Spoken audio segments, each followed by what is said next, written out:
नमस्कार, मैं हूं कुंदन जम्यार। यूपी मांगे उत्तर की शुरुआत करते हैं। दरअसल बीते करीब एक हफ्ते से समाजवादी पार्टी और कांग्रेस के बीच लड़ाई जारी है। बयानबाजी से शुरू हुई सियासी जंग अब पोस्टर तक आ पहुंची है। दरअसल समाजवादी पार्टी के प्रवक्ता फखरुल हसन चांद ने सपा दफ्तर के आगे एक पोस्टर चस्पा किया है। इस पोस्टर में सपा मुखिया अखिलेश यादव के नाम के आगे भावी प्रधानमंत्री लिखा गया है। तस्वीरें देखिए। सपा कांग्रेस में मनमुटाव के बीच इस पोस्टर की एंट्री पर विवाद खड़ा हो गया है। राजनीतिक जानकारों का कहना है कि ऐसा पोस्टर जारी कर समाजवादी पार्टी कांग्रेस पर दबाव बनाने की कोशिश कर रही है। माना यह भी जा रहा है कि इस पोस्टर के जरिए सपा गठबंधन के दलों को साफ संदेश देने की कोशिश कर रही है कि 2024 के लिए अखिलेश यादव भी पीएम प्रत्याशी के रेस में हैं। तो खास पैनल के साथ तमाम सवालों पर चर्चा करेंगे, लेकिन सबसे पहले आपको एक रिपोर्ट दिखाएं। लेकिन उससे पहले इस मसले से जुड़े हुए कुछ सवाल हैं, वो हम आपके सामने रखना चाहते हैं। दरअसल 24 में विपक्ष का चेहरा क्या अखिलेश यादव बनेंगे, जैसा कि अखिलेश यादव की पार्टी और समाजवादी पार्टी की तरफ से ही ये कहा जा रहा है कि भावी प्रधानमंत्री अखिलेश यादव हैं। क्या ये होगा अखिलेश प्रधानमंत्री का चेहरा होंगे विपक्ष का? क्या अखिलेश के चेहरे पर साथ देंगे साथी इंडिया गठबंधन के बाकी लोग जो हैं, क्या साथ देंगे?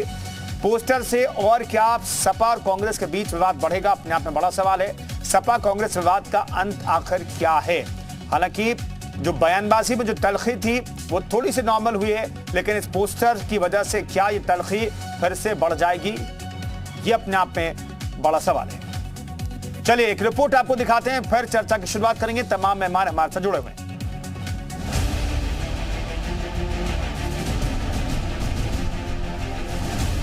28 दलों वाले इंडिया गठबंधन पर सवाल शुरू से उठ रहे हैं। प्रधानमंत्री के दावेदारों की लंबी फेहरिस्त को लेकर इस गठबंधन में हर दल के अगुवा को कमोबेश उनके समर्थक पीएम कैंडिडेट से कम नहीं आंकते हैं। इसी को लेकर इस गठबंधन के विरोधी खासकर बीजेपी इस इंडिया अलायंस पर सवाल उठाती है। बीजेपी इंडिया गठबंधन को ज्यादा जोगी मठ उजाड़ बताती है। अब इसका एक और जीता जागता सबूत लखनऊ से सामने आया है। लखनऊ में सपा दफ्तर के बाहर लगा पोस्टर चर्चा का केंद्र बन गया है। पोस्टर में अखिलेश यादव को भावी प्रधानमंत्री बताया गया है।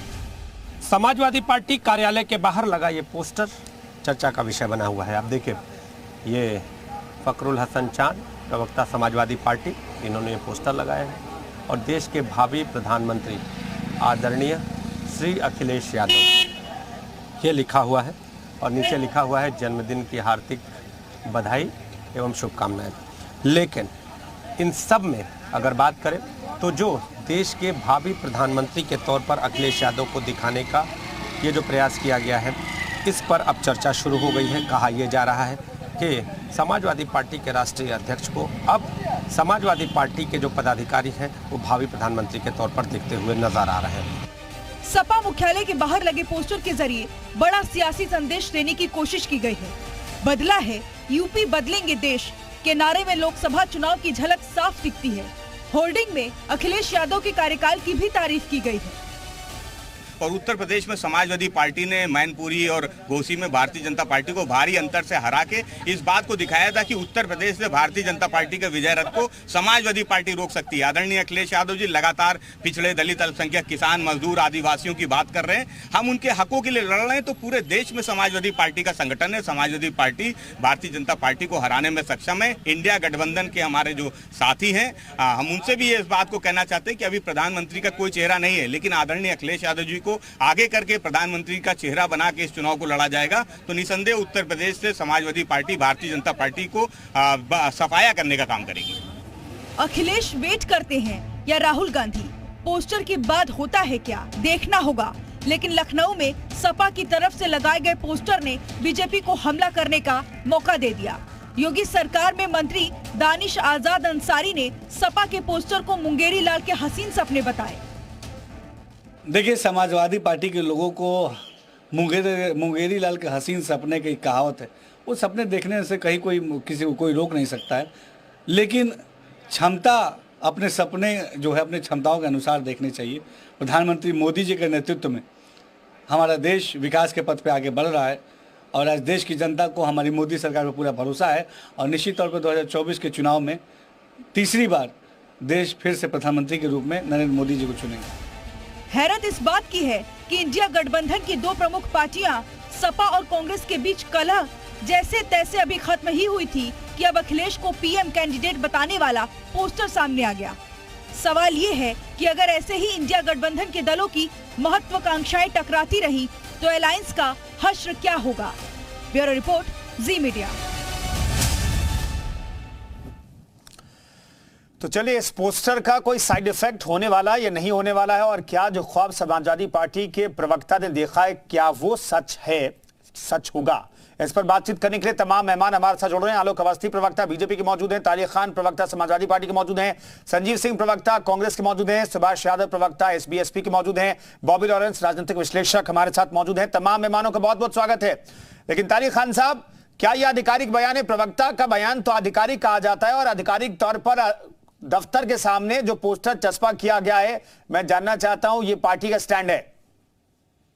नहीं, देखिए ये उनकी अपनी इच्छा है और हर कार्यकर्ता चाहता है, मेरी भी इच्छा है, मेरी व्यक्तिगत इच्छा है कि अखिलेश साहब में वो सारी क्वालिटी है जो प्रधानमंत्री में होनी चाहिए, मगर गठबंधन उसको तय करेगा कि कौन होना चाहिए। अभी दानिश साहब कह रहे थे कि ये मुंगेरी लाल के सपने हैं, तो 2008-9 में जब धीरे से कहीं बात होती थी मोदी साहब प्रधानमंत्री बन सकते हैं, तब भी लोग यही कहते थे, अरे नहीं नहीं भाई, गुजरात वाले मामले में उनका नाम है, कैसे हो सकता है, बहुत बड़ा प्रोग्राम यही अर्नब गोस्वामी ने किया था। तो कौन प्रधानमंत्री बनेगा और कौन नहीं बनेगा, इसका निर्णय जनता करती है, सांसद चुन के आते हैं, उसके बाद वो करते हैं। और हम नहीं कहते कि सिर्फ अखिलेश साहब में क्वालिटी, इंडिया गठबंधन में कई नेता हैं, इसलिए अखिलेश साहब ने भी कहा था कि हम कई ऑप्शन देंगे आपको कि आप किसको प्रधानमंत्री बनाना चाहते हैं, मगर समाजवादी पार्टी ये जरूर कहेगी कि अखिलेश साहब में वो क्वालिटी है जो एक प्रधानमंत्री में, एक नौजवान प्रधानमंत्री अगर भारत। तारिक खान साहब, दरअसल जो चिक पिछले कुछ दिनों से जारी है आपके और कांग्रेस के बीच, 6-7 सीटों की बात नहीं बन पाई, 6-7 सीटों को लेकर के, विधानसभा की सीटों को लेकर के, तो प्रधानमंत्री का उम्मीदवार जनता तय कर देती है। समाजवादी पार्टी चलिए अच्छी खासी सीटें जीत जाती है, तो इतनी आसान ये लड़ाई होगी क्या आप लोगों के लिए? देखिए, वहां का मसला तो सीनियर लीडर्स इन्वॉल्व हो गए, वो खत्म हो गया है और कोई मामला नहीं है। अखिलेश साहब ने भी कहा है कि अब हमारे नेता संयम बरतें और सीमा में रहकर बात करें, हमारी जिम्मेदारी यही है। बाकी आगे क्या होता है वो पार्टी के सीनियर लीडर्स हैं, कमेटियां बना दी गई है, वो बैठे के हर लेवल पे चर्चा करेंगे। लेकिन मैं ये कह रहा हूं कि भारतीय जनता पार्टी ने इधर 4-5 दिन में जो लड्डू बनाए थे वो अब उनके फ्रीजर में चले, इधर 2-3 दिन से, कल से। कौन से लड्डू? अखिलेश साहब से दिल्ली में बात हो, तारिक साहब कौन से लड्डू बना रहे थे सुबह शाम जी?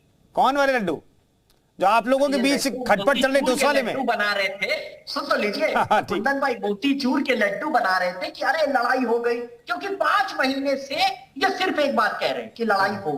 ठीक है, कुछ बातें, कुछ मिसअंडरस्टैंडिंग हुई, लेकिन मैं इस बात की तारीफ, और मैं पहले दिन से आपके चैनल पे नहीं आया, मैं पहले दिन से कह रहा था कि इंडिया गठबंधन में मेंटोर्स हैं, बहुत समझदार लोग हैं, आप देखिएगा मीडिएशन होगा और मसले का। ठीक है, समझदार लोग हैं, लेकिन भाषा की मर्यादा ही बहुत टूटी है। मैं आलोक अवस्थी जी के पास जाऊं उससे पहले संजीव सिंह जी से एक सवाल ले रहा हूं। संजीव साहब, इस पोस्टर से कोई दिक्कत तो नहीं है आप लोगों को?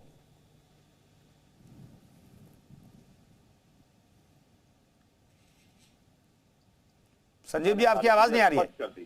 हाँ, अब आ रही है, कहिए। मैं ये कह रहा हूं कि शायद दिक्कत आपको होगी या आपके चैनल को हो सकती है। समाजवादी पार्टी के प्रवक्ता ने शुरू में बातें स्पष्ट कर दी, तो उनके एक साथी का ये व्यक्तिगत सोच है, और आपके चैनल के माध्यम से उत्तर प्रदेश के पूर्व मुख्यमंत्री। नहीं ना, मुझे दिक्कत है ना चैनल को दिक्कत है, मैंने तो सर सिंपल सवाल पूछा सर आपसे। तो इसीलिए ये सवाल वाजिब नहीं बैठता, इसलिए आपके चैनल के माध्यम से अखिलेश यादव जी के जन्मदिवस की उनकी बधाई देता हूँ। दूसरी बात, जब सारी चीजें क्लियर हो गई और ये परिवार है, पहली बात ये सोचिए कि यहाँ कोई ताना नहीं रहता। हम 28 साल के लोग एक परिवार के साथ इंडिया गठबंधन बनाए हैं और वो परिवार में चीजें चलती है, कोई छोटा है कोई बड़ा है, हम आपस में मना लेंगे। और आप ये बताइए, कौन लोग, अभी एक भारतीय जनता पार्टी के मंत्री कह रहे थे मुंगेरी लाल खसी सपने, वो भूल गए क्या? थूक के चाटे का काम भारतीय जनता पार्टी करती है। मेघालय के मुख्यमंत्री कॉन्ड्रेक संगमा को इस देश के प्रधानमंत्री ने कहा था कि देश का सबसे भ्रष्टतम मुख्यमंत्री है, और उसके बाद चुनाव परिणाम आया, 2 सीटों पे भारतीय जनता पार्टी वहां समझौता कर लेती है। इसी एनडीए में जब चिराग पासवान नीतीश कुमार के साथ जहर उगल रहे थे उनके खिलाफ, तब वो एनडीए बने हुए थे। तो ये कम से कम ये नसीहत न दें। और उत्तर प्रदेश को भूल सकते हैं क्या? 2017 में पिछड़े का चेहरा दिखाकर केशव प्रसाद मौर्य को चेहरा दिखा करके मुख्यमंत्री जब आपने योगी आदित्यनाथ को बनाया तो केशव बाबू आईसीयू में चले गए थे और बहुसंख्यक विधायकों को लेकर के विरोध कर रहे थे। इसलिए भारतीय जनता पार्टी मुझे लगता है कि सीख देने लायक नहीं। आलोक अवस्थी साहब, इस पोस्टर से कांग्रेस और समाजवादी पार्टी को दिक्कत नहीं और कांग्रेस को दिक्कत नहीं है। मुझे ऐसा लगा था कि हो सकता है कि वो कहें राहुल गांधी भी इस लिस्ट में, उधर बंगाल में एक नेता हैं, बिहार के एक नेता हैं, वो कहते हैं कि भाई उनकी पार्टी तरफ से कहा जाता है वो प्रधानमंत्री बनेंगे। अब ये लड़ाई बहुत दिलचस्प होगी या बहुत मुश्किल होगी आपकी नजर में?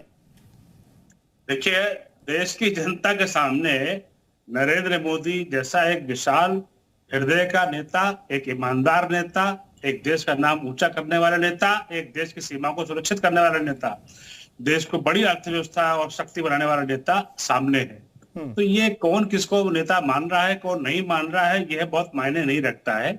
समाजवादी पार्टी और कांग्रेस इसके पहले भी 2017 में मिलकर के चुनाव लड़ चुके, अपना असर देख चुकी है। 228 वाली समाजवादी पार्टी 47 सीट पर सिमट गई थी और 28 सीटों वाली कांग्रेस 7 सीटों पर सिमट गई थी। तो यह मिलके लड़े, अलग लड़े, यह इनका अपना मुद्दा है। लेकिन हर दल का नेता प्रधानमंत्री बनना चाहता है। 6 प्रधानमंत्री देश में घूम रहे हैं इस समय अपने अपने दलों के, और वो हम उनका तमाशा देख रहे हैं।